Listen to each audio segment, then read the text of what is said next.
ওই বিএড ডিগ্রিটা আপনার জয়েনিং এর সাথে সাথে আপনার কিন্তু স্কেল চেঞ্জ হয়ে যাবে, প্লাস আপনার প্রমোশনটা খুব ত্বরান্বিত হবে।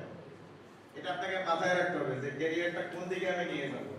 আমি যদি সিম্পলি বলি যে আউটসোর্সিং করে, যেমন আমার ডিপার্টমেন্টের স্টুডেন্ট আয়না নামে এক ছেলে ছিল, দুর্গাপুরে বাড়ি, আউটসোর্সিং করে রাজশাহীতে পার মান্থ, আমার সাথে পারিবারিক সম্পর্ক, ওর বিয়ের অনুষ্ঠানে আমি শুধু একটা গেস্ট ছিলাম, পার মান্থ রাজশাহীর মতো জায়গায় বসে 12 লক্ষ টাকা ইনকাম করতো। ইনভেস্টর ক্যাটাগরিতে সে এখন টরন্টোতে আছে, ওর ওয়াইফও আমাদের সাথে, ম্যাডাম জানেন ভারত আছে, 12 লক্ষ টাকা রাজশাহীতে বসে ইনকাম করতো আউটসোর্সিং করে। Can you imagine it? তো সি প্লাস কোডিং, তারপর পাইথন, সেটা পলিটিক্যাল সায়েন্সের লোক করতে পারে। ম্যাডাম বলছেন যে কম্পিউটার এবং হলো ইংলিশ ইউটিউবে কিন্তু জানা যায় এখন, এখন আর ওই ইংরেজি জানার জন্য ইংলিশ টিচারের কাছে যেতে হবে না। কম্পিউটার জানার জন্য এখন অনেক টিউটোরিয়াল আছে কম ইংলিশের মধ্যে ইউটিউবে, সেগুলো জানতে পারেন। তারপরে যদি বলে আমি কেউ খেলোয়াড় হব, যেমন আমার ডিপার্টমেন্টের এই মুহূর্তে জাতীয় টিমের 3 জন প্লেয়ার আছে, বাস্কেটবলে 2 জন, ওরা হুটাট করে মিথ্যা কথা বলে চলে যায়, বাবা অসুস্থ মা অসুস্থ, আসলে খেত খেলতে যায়, 1 লাখ টাকা 1.5 লাখ টাকা, ম্যাডাম আসতেছে, ঘটনা সত্য।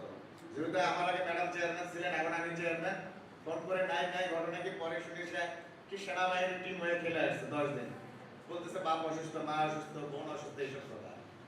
তো বাইরে যে এসে তারা প্রচুর ইনকাম করতেছে। এরপরে উদ্যোক্তা যদি হতে চায়, আমার রাজশাহী বিশ্ববিদ্যালয়ের রাষ্ট্রবিজ্ঞানের রিসেন্ট আমি একটা ডেভেলপমেন্টের কথা বলি।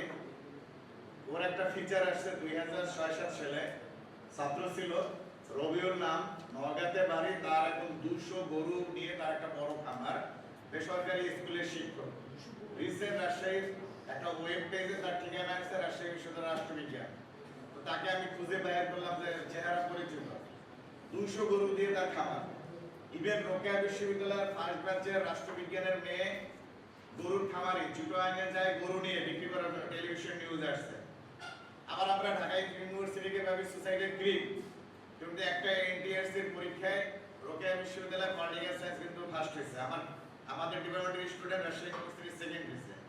ঢাকা ইউনিভার্সিটিকে সবাই গুরুত্ব দেয়, কিন্তু এনটিআরসি এর পরীক্ষায় কিন্তু রোকেয়া বিশ্ববিদ্যালয় চ্যাম্পিয়ন হয়ে গেছে। সেই মেয়ে সে বিজ্ঞানের সাথে সুযোগ পেয়ে সে ওই যে সাবজেক্টের যে কি থাকে এনটিআরসি এর পরীক্ষা সেখানে চলে গেছে। তারপর আমি যদি বলি জুডিশিয়ারিতে, পলিটিক্যাল সায়েন্স থেকে পরে কিন্তু জুডিশিয়ারিতে দেওয়া যায়, এলএলবি এলএলএম করা যায়। এবং আমার ডিপার্টমেন্টে এই মধ্যে 2 জন আছে ওই যে জেলা লেভেলের জুডিশিয়ারি, আমার রাজশাহী ইউনিভার্সিটিতেই। ইভেন আপনি যদি চান সাংবাদিক করেন, স্টার নিউজ আছে না নতুন, স্টার নিউজের সব হলো রাজশাহী ইউনিভার্সিটির রাষ্ট্রবিজ্ঞানে, আমি রিসেন্ট আবিষ্কার করলাম, যেহেতু আমার অ্যালামনাই হতে যাচ্ছে। বাংলাদেশ ব্যাংকের একসময় গভর্নর ছিলেন লুৎফর রহমান, যারা ডায়াসিস পলিটিক্যাল সায়েন্সের লোক, এরশাদ আমাদের বিকল্প প্রোগ্রাম চালু করছিলেন। ওনার মেয়ে সাবিনা ইসমাইল পলিটিক্যাল সায়েন্সের লোক। চিফ জাস্টিস ছিলেন মোস্তফা কামাল, পলিটিক্যাল সায়েন্সের লোক। ওই সময় প্রাইভেট ইউনিভার্সিটি ছিল না, কিন্তু সেগুলো মাধ্যমেই আসছে। তারপরে আপনার কম্পিউটার সায়েন্স কিন্তু এখন আর চায়নাতে ওইভাবে নাই, এআই এবং হলো আপনার চলে গেছে কিন্তু রোবোটিক্সে। আপনি যদি চান ফটোগ্রাফি করবেন, বাংলাদেশের সেরা ফটোগ্রাফার 2 জনের নাম জানেন? একজন হলো খসরু আহমেদ, বুয়েটের স্টুডেন্ট, আরেকজন জিল্লুর রহমান, ঢাকা ইউনিভার্সিটি বাংলা ডিপার্টমেন্টের স্টুডেন্ট। খসরুর কাজ হলো পাগলামি করা, এই যে পাখি নিয়ে যে ছবি তুলে মাঝে মাঝে পত্রিকায় দেখেন না রাজশাহীর লোক, তার ইনকাম সম্বন্ধে ধারণা আছে আপনাদের? খোঁজ নিয়ে যায় দেখেন। খসরু লক্ষ লক্ষ ছবি তুলে, ইন্টারন্যাশনাল কম্পিটিশনে তার একটা ছবি যদি বিক্রি হয় 15 লক্ষ 20 লক্ষ টাকা। ক্যালেন্ডারে যে ছবিগুলো যায় না বাংলাদেশের বিভিন্ন ব্যাংকে, একটা ছবি বিক্রি হলে 10 লক্ষ টাকা। এদের মাঝে কি পরিমাণ কম্পিটিশন! আমি সুন্দরবনে যে দেখতেছি কি ব্যাপার, তাদের কোনো কাজ নেই, খালি ছবি তুলে, চিংড়ি মাছ তুলে যাচ্ছে ছবি তুলছে, পোকার ছবি তুলছে, বানরের ছবি তুলছে। পরে বলতেছে ভাই এটা আমাদের হবি। যে যার কথা বললাম খসরু, ওনার হয় ঢাকা ইউনিভার্সিটির টিচার, বিভিন্ন জায়গায় ঘুরে বেড়ায়, যে রাজশাহীতে যে পাখির যে ছবি তুলে, তার সাথে আমার পদ্মা ছেড়ে যে দেখার, ওনার সাথে যারা সাপোর্টার যারা থাকে, যে লজিস্টিক সাপোর্ট দেয়, বলে যে স্যার এটার মধ্যে অনেক কাহিনী আছে, একটা ছবি যখন বিক্রি হয়, রেয়ার পাখির যখন ছবি তুলে, তার যে কি পরিমাণ ইনকাম সেটা আপনি বিশ্বাস করতে পারবেন না। আমার নিজের ভিতরে ক্যাপাসিটি আছে, আমাকে বাইর করতে হবে, নিজের কনফিডেন্স রাখতে হবে, নিজেকে ঠিক করতে হবে আমি আসলে কোন দিকে যাব। বিসিএস যদি ধরেন তাহলে বিসিএস এর দিকে আপনাকে টার্গেট করতে হবে। যদি ব্যাংকে যান, রিসেন্ট কিন্তু বাংলাদেশ ব্যাংক ওই যে সংযুক্ত যে সরকারি ব্যাংকের চাকরির জন্য একটা সিলেবাস দিয়েছে, দেখছেন? অনলাইনে পাওয়া যায়, কিন্তু দেখা নাই মনে আপনারা কেউ। বাংলাদেশ ব্যাংক সরকারি ব্যাংকের যে চাকরি নিয়ন্ত্রণের জন্য সামনে কয়েকটা ব্যাংকের চাকরি হবে, ওদের কিন্তু একটা সিলেবাস দিয়ে দিচ্ছে, এই সিলেবাসের উপর পরীক্ষা হবে। বাংলাদেশ ব্যাংকের ব্যাংক, আপনাকে সিলেবাসটা দেখতে হবে, যেহেতু আমি ব্যাংকার হবো, সরকারি ব্যাংকের।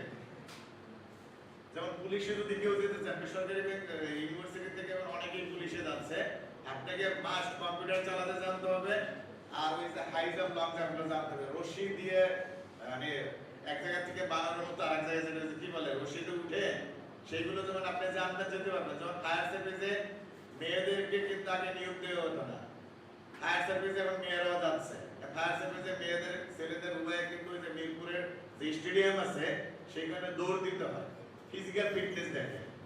এবং ঢাকাতে যে জিকারুন্নিসা স্কুলের ওখানে যে কোন একটা রেস্টুরেন্টে আগুন লেগেছিল আজ থেকে 2-3 বছর আগে, সেখানে যে মেয়ে যে বড় ল্যাডার উঠে যে সেভ করে নিয়ে আসছে, সে ওরা সেই ইউনিভার্সিটির পলিটিক্যাল সায়েন্সে, ওরা হাজবেন্ড আর দুজনে পলিটিক্যাল সায়েন্স। আপনাকে কনফিডেন্স রাখতে হবে যে আমি কোথায় যাব, কোন দিকে যাব। তো ম্যাডাম বলেন প্রবাসী হয়ে আপনি যেতে পারেন বাইরে একাডেমিক পারপাসে, নন একাডেমিক পারপাসে আপনি যান, আপনি ইলেকট্রিশিয়ানের কাজ শিখে যান। উন্নত দেশের সবচেয়ে প্লাম্বার পাইপ ফিটিং এর ডিমান্ড বেশি। আমি যেহেতু কানাডাতে ছিলাম দেখছি, আফগানিস্তানের লোকজন এই কাজগুলো করে, মিডল ইস্টের লোকজন কাজগুলো করে সেফটি সিকিউরিটি নিয়ে।